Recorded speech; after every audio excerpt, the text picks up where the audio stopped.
the way people sell has to change to accommodate the way the market buys.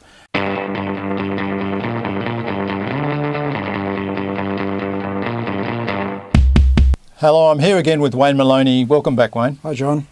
It's good to see you, and I'm really looking forward to this subject. This is chapter 9 in your book, and you talk about a sales manager needs to be a great change agent. Yeah, it's a topic that's close to your heart, I know, John. We're going to have a good discussion on this one. Yeah.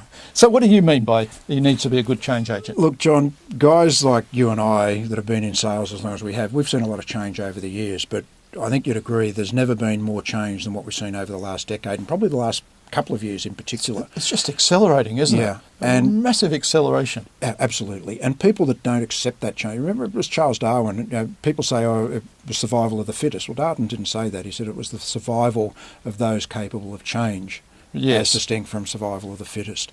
And it's very much the same in selling.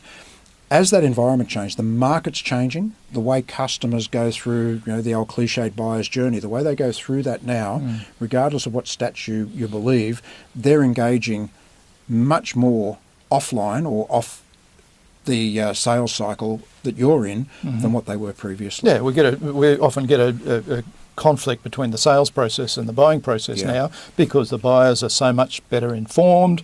We're no longer there to provide content and information about our company and our products. They've got access to all of that, and that's driven massive change in thinking, hasn't it? Yeah. And then social media and. Yeah. Sorry, I'm taking over here, but I'm excited about what you're talking about. And exactly, everything you're talking about is absolutely the case. I mean, the way people sell has to change to accommodate the way the market buys. And, you talk a lot about personal branding. It's about building a brand online, which was never done before.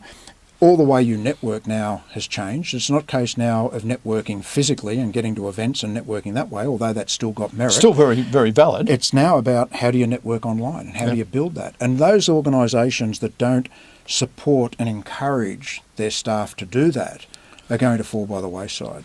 I'm a great proponent. I've had discussions with Tony Hughes and others about the fact that salespeople actually do some marketing these days in what they do. They have to build their own profile and their personal brand, and that means communicating and sharing content and actually writing content. Salespeople maybe have to become writers, are really the leading ones doing that right now. Yeah, look, a term used a lot is thought leader. Well, by definition, there can only be one thought leader. But you need to take a position where people would see you as understanding and the market, understanding their industry, adding value to that. How do you do that? You do it by using social media to search for what's happening in people's industries. You do it by using social media to build your brand and communicate and provide content out. But also listening to your own other customers about what they're achieving and the challenges they're facing and how they've addressed that, and bringing that insight to the table, which can be leadership insight. Yes.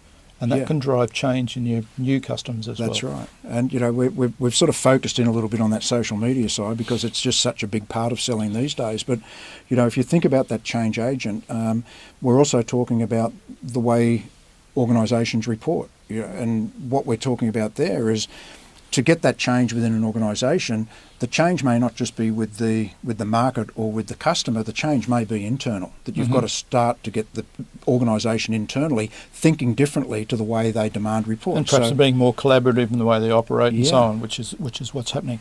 And of course, your your competitors are driving change as well, so you need to be across that. So what you're saying is, as a sales manager, I have to be on the leading edge of that change and understanding what it means and being an agent to drive that change and what it means inside our own organisation, particularly in our specific team. Yeah, and I guess there's 2 points there. One is you don't need to understand the technology of it. You need to understand the application of it and what benefit it can deliver to your team. You also need to be able to help your team sift through so much information out there and so much technology, especially with apps these days that have been thrown at them, and get the stuff that's most useful for them. Yeah. And then help make that change within the organisation.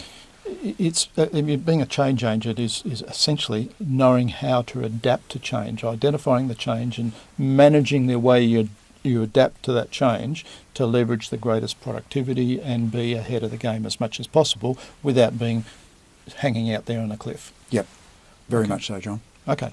So that's essentially what the chapter is all about. As I say, it's about change. The world's changing, the sales environment is changing more rapidly than it ever has done in the past. We need to keep up with that.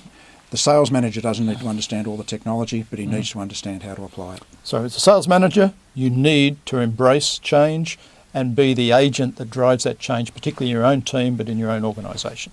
Well said. Thanks, Wayne. Look forward to the next time. Thank you.